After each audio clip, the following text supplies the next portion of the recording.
सुखमणि आश्रम से बिरल। आज मैं आप सभी को ऑरा क्या है और हम ऑरा को कैसे शुद्ध कर सकते हैं उसके बारे में समझाऊंगी। तो पहले हम देखते हैं ऑरा क्या है। ऑरा को आभा मंडल भी कहा जाता है। ऑरा यानी प्रकाश। ऑरा सभी के पास होता है। आभा मंडल हर एक मनुष्य का अलग अलग होता है। जैसे मनुष्य के विचार होते हैं वैसा ही उस मनुष्य का आभा मंडल हो जाता है।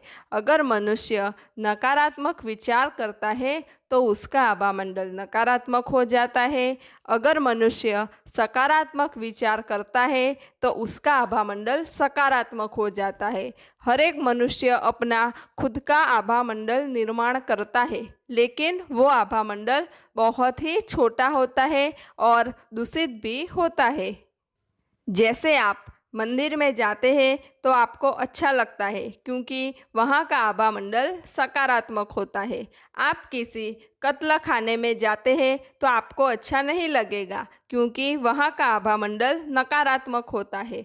सामान्य मनुष्य के ऑरा हम देख नहीं पाते क्योंकि उनके ऑरा बहुत सूक्ष्म होते हैं। जो संत सद्गुरु होते हैं उनके ऑरा हम देख सकते हैं क्योंकि वो आत्मभाव में हमेशा रहते हैं, इसलिए उनके ऑरा विशाल होते हैं, उनके ऑरा बड़े होते हैं और प्रकाशित भी होते हैं।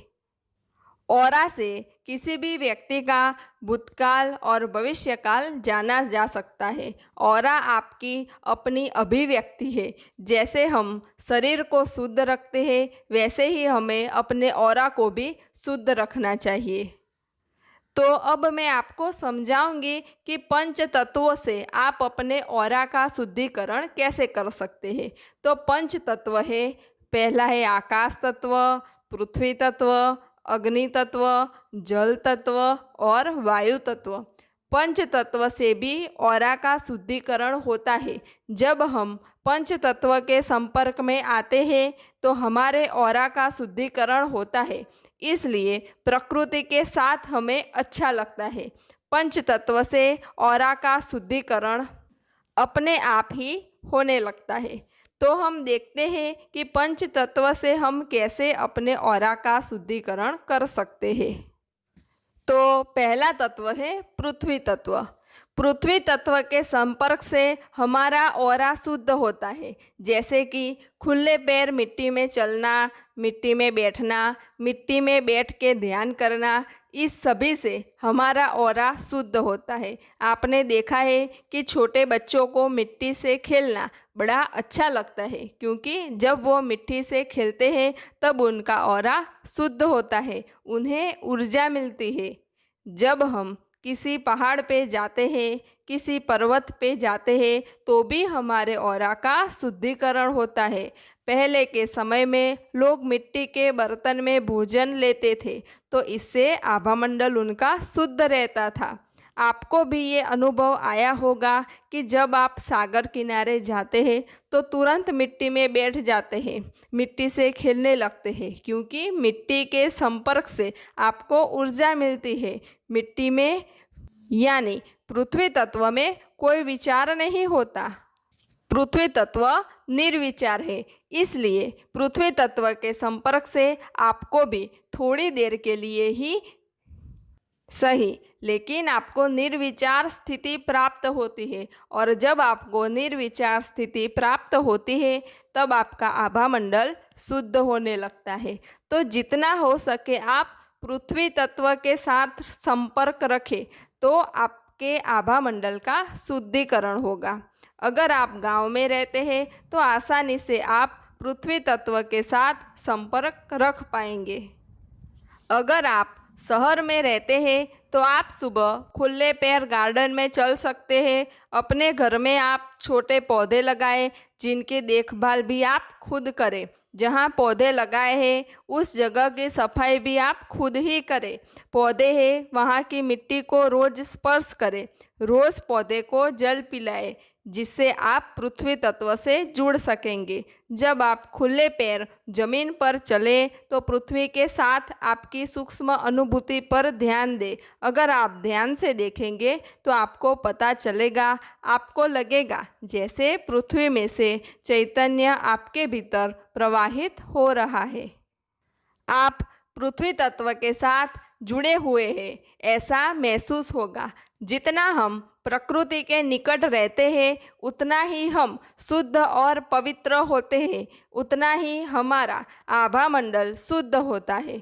जो पत्थर होते हैं वो चेतना ग्रहण कर सकते हैं। पत्थर भी अलग अलग ऊर्जा के होते हैं। जैसे आप शहर में से किसी पत्थर को उठा के उसे हाथ में लेके महसूस करेंगे तो आपको उस पत्थर में कोई ऊर्जा की, कोई चैतन्य की अनुभूति नहीं होगी। अगर आप सागर किनारे जो पत्थर होते हैं उसे अपने हाथ में लेके देखेंगे तो आपको उस पत्थर में चैतन्य की अनुभूति होगी, क्योंकि दिन रात उस पत्थर पे सागर का जल आता है, जाता है। इसलिए वो पत्थर जल तत्व के साथ सदा संपर्क में रहता है, इसलिए उस पत्थर में चैतन्य होता है। आप किसी ऋषि मुनि के आश्रम में जाएंगे, किसी महापुरुष की समाधि भूमि में जाएंगे तो आपको वहाँ की भूमि पे पैर रखते ही दिव्य चेतना की अनुभूति होगी, क्योंकि वो महापुरुष के आभा मंडल से आसपास की सारी भूमि चैतन्य पूर्ण हो जाती है। इसलिए तो हम तीर्थ स्थानों पर जाते हैं, क्योंकि उस भूमि पे जाने से हमारा आभा मंडल शुद्ध होता है, और जब आभा मंडल शुद्ध होता है तो हमें भीतर से शांति मिलती है, हमें अच्छा लगता है। तो महापुरुषों की दिव्य भूमि में दिव्य आभा मंडल होता है, क्योंकि जब वो महापुरुष प्रकट थे तब उनके भजन, भक्ति भाव से, उनकी निर्विचारता से, उनके गहन ध्यान और समाधि से उन्होंने अपने आसपास शुद्ध चैतन्य आभा मंडल निर्मित किया था। तो जब वो महापुरुष की देह भले छूट जाए फिर भी उस जगह पे उनके आभा मंडल का प्रकाश, आभा मंडल की अनुभूति रहती ही है, वो कभी नष्ट नहीं होती। हर एक स्थान का, हर एक भूमि का अपना आभा मंडल होता है। आपको रोज़ मंदिर जाना अच्छा लगता है, लेकिन रोज़ स्मशान में जाना अच्छा लगता है क्या? नहीं। क्यों? क्योंकि मंदिर में सकारात्मक आभा मंडल होता है, जिससे आपका आभा मंडल भी वहाँ जाने से सकारात्मक होता है, शुद्ध होता है। स्मशान में जाने से आभा मंडल नकारात्मक होता है, अशुद्ध होता है, इसलिए आपको रोज स्मशान जाना अच्छा नहीं लगता। लेकिन ये आभा मंडल की चैतन्य की अनुभूति आपको तभी होगी जब आप भीतर उतरेंगे। तो आप भीतर उतरे और चैतन्य की अनुभूति करें। दूसरा तत्व है जल तत्व। जल बहुत तेजी से ऊर्जा ग्रहण करता है। अगर एक गिलास जल आप रख दे तो वो जल अपने आसपास जैसी भी ऊर्जा हो वो ग्रहण कर लेता है। फिर जब आप वो पानी पीते हैं तो उस जगह जैसे ऑरा होते हैं वैसे ही ऑरा, वैसे ही भाव आपके भीतर निर्मित होते हैं। इसलिए जल हमेशा ढक के रखना चाहिए। पहले के ज़माने में बच्चे तालाब में नहाते थे, जो स्त्रियां थी वो कपड़े तालाब में धोती थी, इसलिए वो जल तत्व के साथ जुड़े रहते थे। इसलिए पहले के ज़माने में लोग इतने बीमार नहीं पड़ते थे। पहले का मनुष्य प्रकृति के साथ जुड़ा हुआ था, इसलिए उनका शरीर स्वस्थ और निरोगी रहता था। लेकिन आज का मनुष्य प्रकृति से दूर होता जा रहा है, इसलिए आज का मनुष्य रोगिष्ठ, बहुत विचार वाला, उदास और हताश हो गया। तो आज आवश्यकता है कि हम जितना हो सके उतना प्रकृति से जुड़े। जल सिर्फ जल नहीं होता, उस जल में भी चैतन्य होता है। जब आप जल को स्पर्श करते हैं तो महसूस करें, आपको अनुभूति होगी कि जल में से चेतना आपके भीतर प्रवाहित हो रही है। देखें, आप जब स्नान करते हैं तो सिर्फ आपके देह का स्नान नहीं होता, साथ में आपकी चेतना का भी स्नान होता है। जल तत्व जब आपकी देह पर से जाता है तो वो आपका आभा मंडल भी शुद्ध करता है। आप अनुभूति करना, जब आपको किसी पे भी क्रोध आ जाए या आपको बहुत विचार आ रहे हैं, आप डिप्रेशन में हैं, तो तुरंत आप स्नान कर लेना। आपको महसूस होगा कि देह तो शुद्ध हुई, लेकिन साथ में कुछ और भी था जो चला गया। तो वो क्या था?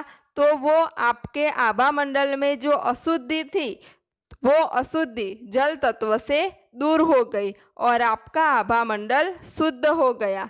लेकिन आभा मंडल शुद्ध तो हो गया, लेकिन फिर आप अपने विचार से, सोच से, अपने भाव से वापस अपना आभा मंडल दूषित कर देते हैं। प्रकृति हमारा आभा मंडल शुद्ध तो करती है, लेकिन आप आभा मंडल को ज़्यादा देर तक शुद्ध रख नहीं सकते। आभा मंडल को आप अशुद्ध कर ही देते हैं। तो आभा मंडल को शुद्ध रखने के लिए ध्यान अति आवश्यक है।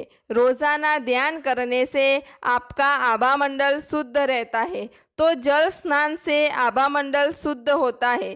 तो जैसे आप देह को रोज स्नान कराते हैं, वैसे अपनी चेतना को भी रोज स्नान कराए, जिसे वो हमेशा शुद्ध रहे। आपने अनुभव किया होगा कि जब आप सरोवर किनारे जाते हैं, सागर किनारे जाते हैं, तो वहाँ आपको कितना अच्छा लगता है, क्योंकि जल तत्व के सानिध्य में आपका आभा मंडल स्वच्छ होता है। तो जल तत्व के संपर्क से भी आपका आभा मंडल शुद्ध होता है।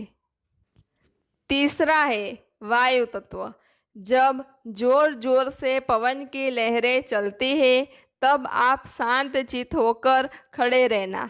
आपको अनुभूति होगी कि वो वायु सिर्फ आपके स्थूल देह को ही नहीं, बल्कि आपकी चेतना को भी छूती है। वायु तत्व भी आभा मंडल का शुद्धिकरण करता है। हम जिस वायु को ग्रहण कर अपने श्वासा में लेते हैं, वही तो हमारे देह को चलाती है। तो वायु तत्व के साथ संपर्क साधने के लिए प्रथम आपको अपनी श्वासा पे ध्यान देना चाहिए। अपनी श्वासा की अनुभूति करनी चाहिए। अपने श्वासा से परमात्मा का स्मरण करना चाहिए, जिससे आप अपनी श्वासा से जुड़ के भीतर उतर सकेंगे। हर एक जगह के वायु की ऊर्जा भिन्न भिन्न होती है। आप किसी अच्छी जगह जाएंगे, किसी सकारात्मक स्थान पर जाएंगे, तो जब आप वहाँ से प्राण वायु ग्रहण करेंगे तो आपको अच्छे विचार आएंगे। और अगर आप किसी नकारात्मक जगह पर जाएंगे और वहाँ से प्राण ग्रहण करेंगे, तो आपको नकारात्मक विचार आने प्रारंभ हो जाएंगे। अपने घर में आप कपूर जलाएं, जिससे आपके घर में सकारात्मकता बढ़ेगी और आपका आभा मंडल भी शुद्ध होगा। तो अपनी श्वासा के साथ जुड़ के वायु तत्व के साथ संपर्क बनाएं। चौथा है अग्नि तत्व।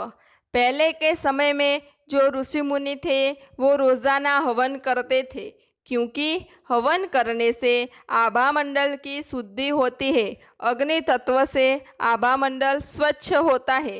पहले की जो स्त्रियां थी, वो चूल्हे में भोजन पकाती थी, इसलिए ज़्यादा देर तक उन्हें अग्नि के पास ही रहना पड़ता था। इसलिए पहले की स्त्रियां निरोगी थी, क्योंकि अग्नि तत्व के संपर्क से वो ज़्यादा से ज़्यादा समय प्रकृति के साथ जुड़ी रहती थी। लेकिन अब तो ऐसा नहीं है। तो अब हम अग्नि तत्व से कैसे जुड़े? तो आप दिया करके दिए के सामने आधा घंटा त्राटक करके बैठ सकते हैं, जिसे आप अग्नि तत्व के साथ जुड़ सकेंगे और आपका आभा मंडल भी शुद्ध होगा। आप अपने घर में छोटा सा हवन कुंड बनाकर हवन भी कर सकते हैं। तो इस तरह आप अग्नि तत्व से जुड़े रह सकते हैं। पांचवा है आकाश तत्व।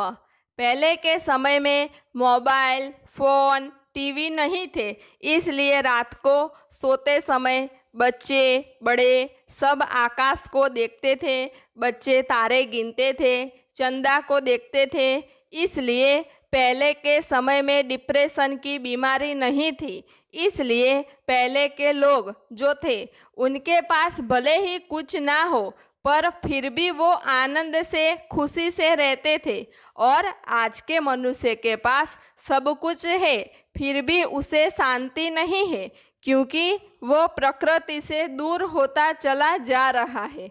मनुष्य चेतन से दूर होता चला जा रहा है और जड़ से जुड़ता जा रहा है, जिससे मनुष्य को शांति नहीं मिलती।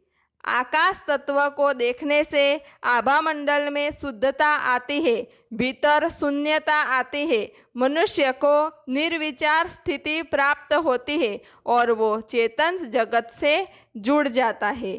आप अनुभव करें, आप रोजाना आधा घंटा आकाश तत्व को सिर्फ देखें तो आपको अनुभूति होगी कि आपके भीतर कुछ परिवर्तन हो रहा है, आपके भीतर शून्यता आ रही है, आपके भीतर नवीन चेतना बह रही है और आपका शुद्धिकरण भी हो रहा है।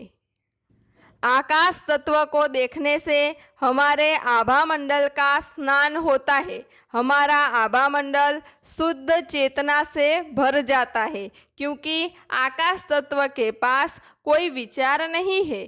इसलिए आकाश तत्व को देखने से आपको भी कोई विचार आएंगे ही नहीं।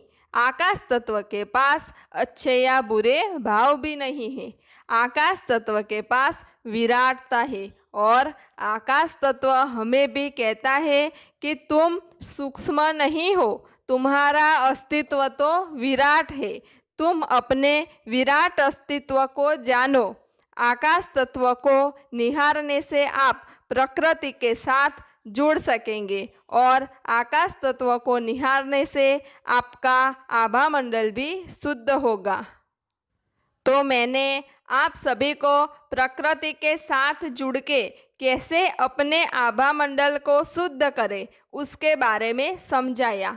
प्रकृति यानी पृथ्वी तत्व, आकाश तत्व, अग्नि तत्व, जल तत्व और वायु तत्व, ये तत्वों से जुड़ने से हमारा आभामंडल शुद्ध तो होता है, लेकिन पूरे दिन में तो हम प्रकृति के साथ रह नहीं सकते। हमें जो भी समय मिले वो समय हम प्रकृति के साथ रह सकते हैं।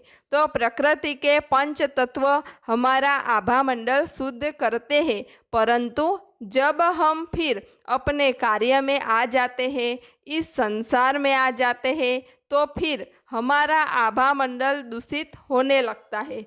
तो उसके लिए हमें रोज़ाना मेडिटेशन करना होगा और अपने आभामंडल को शुद्ध भी करना होगा और विकसित भी करना होगा। रोज़ाना ध्यान से हमारा आभामंडल शुद्ध और पवित्र होता है।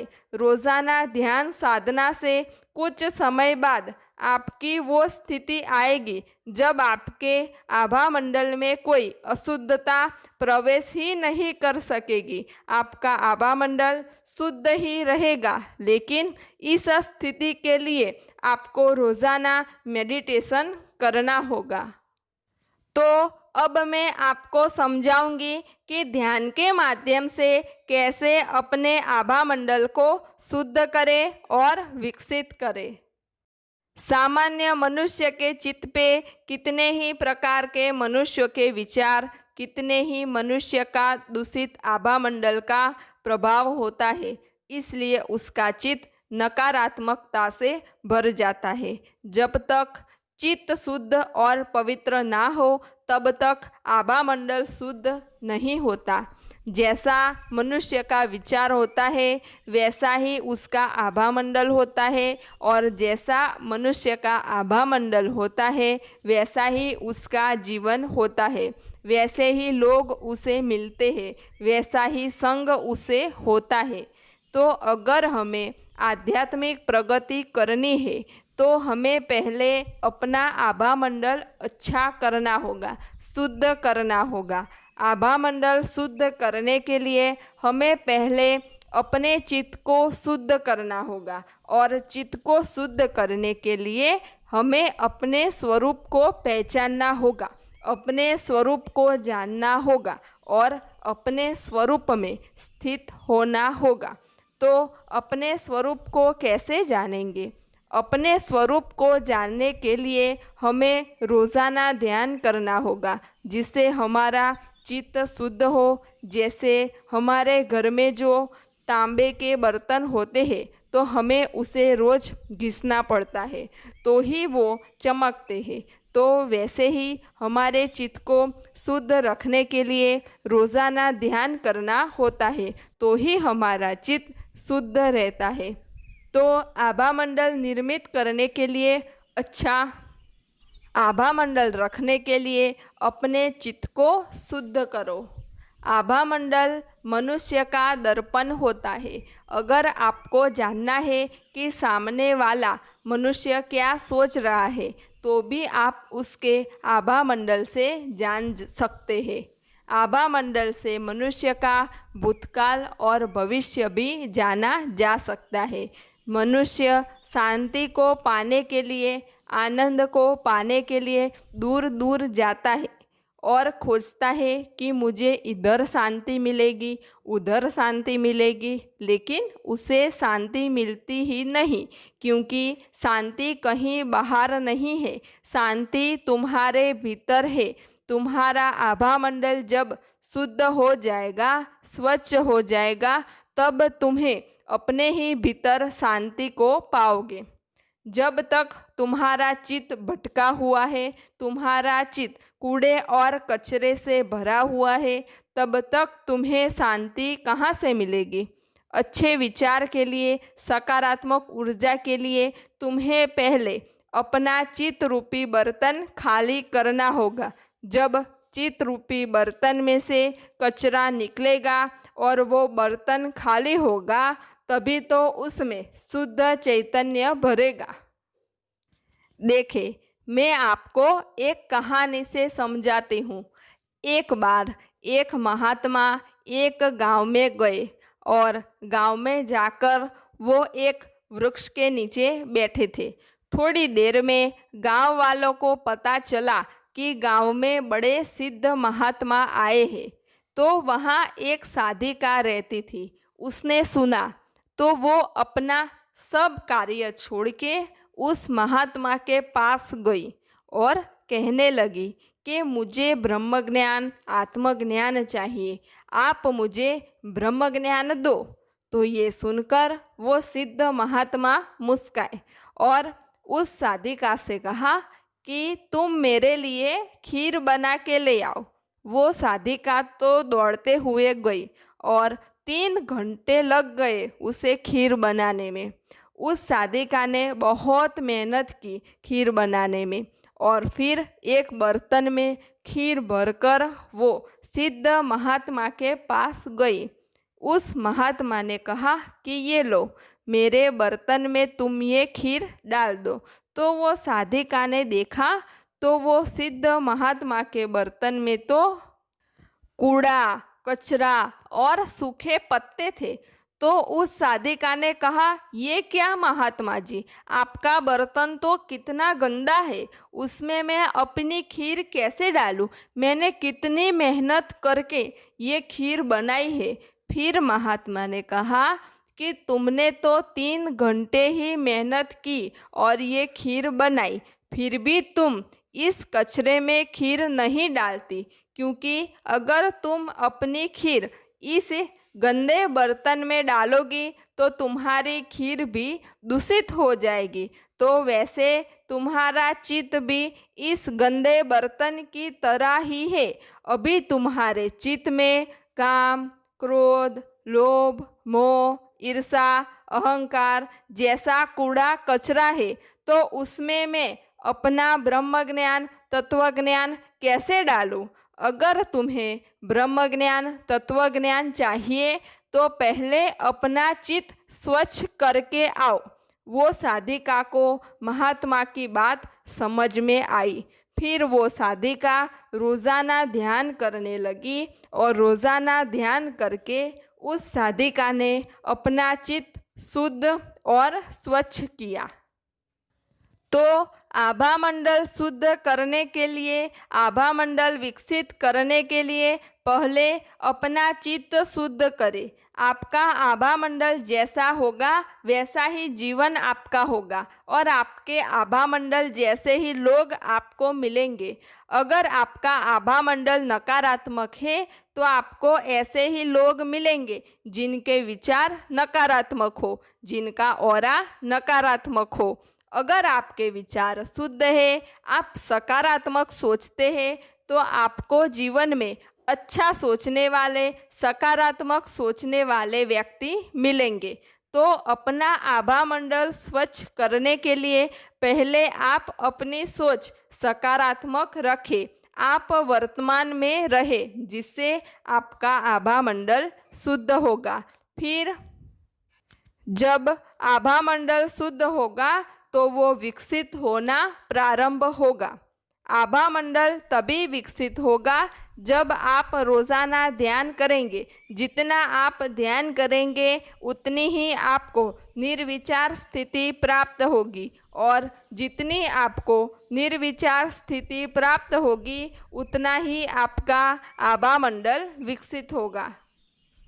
हम देखते हैं कि देवी देवता और भगवान के पीछे गोलाकार श्वेत प्रकाश होता है। उस देवी देवता के मस्तक के पीछे ऐसा प्रकाश होता है। तो वो क्या है? तो वो उनका आभा मंडल है। आभा मंडल विकसित तब होता है जब मनुष्य में दैवीय गुण बढ़ते हैं, जब मनुष्य में वसुदेव कुटुंबकम की भावना आती है, जब वो सबका अच्छा सोचता है, सभी का मंगल सोचता है, तब उसका आभा मंडल विकसित होता है। आध्यात्मिक प्रगति के लिए आभा मंडल विकसित करना बहुत आवश्यक है। जितना आभा मंडल शुद्ध होगा, जितना आभा मंडल विकसित होगा, उतनी ही जल्दी आपकी आध्यात्मिक प्रगति होगी। अब मैं आपको आभा मंडल को शुद्ध करने की ध्यान विधि बताती हूँ। आप सुबह ब्रह्म मुहूर्त में उठे, अपना मुख पूर्व दिशा में रहे, ऐसे पद्मासन लगा के बैठ जाए। अपने दोनों हाथ घुटन पे फैलाए रखे और अपनी आंखें बंद करके शांत चित्त होकर के बैठ जाए। फिर आप बोले, मैं परम चैतन्य स्वरूप आत्मा हूँ। मैं परम चैतन्य स्वरूप आत्मा हूँ। मैं परम चैतन्य स्वरूप आत्मा हूँ। इस मंत्र को 3 बार बोलने से आपका देह भाव कम होगा और आपका आत्म भाव बढ़ेगा। और जब आप आत्म भाव में होंगे तो अपने आप आपका आभा मंडल शुद्ध होने लगेगा। अपने आभा मंडल को शुद्ध करने के लिए, अपने आभा मंडल को विकसित करने के लिए आत्मा को सशक्त करना होगा। और आत्मा तभी सशक्त होगी जब आप जान जाएंगे कि मैं देह नहीं हूँ, मैं ये शरीर नहीं हूँ, मैं तो ये देह से परे जो आत्मा है वो हूँ। तो जब आप अपने आप को आत्मा जानेंगे तब आपकी आत्मा सशक्त होगी। तो 3 बार ये मंत्र का जाप करके आप अपनी आंखें बंद करके शांत चित्त होकर बैठ जाए और अपना ध्यान सहस्त्रार पर रखें। 45 मिनट के बाद आप अपना ध्यान पूर्ण करें। नियमित इस ध्यान विधि के अभ्यास से धीरे धीरे आपका आभा मंडल शुद्ध होगा और धीरे धीरे आपका आभा मंडल विकसित भी होगा। तो रोज़ाना ध्यान करें, मेडिटेशन करें और अपने आभा मंडल को शुद्ध करके आध्यात्मिक प्रगति करें। सब घटवासी परमात्मा को प्रणाम। ओम परमात्मा।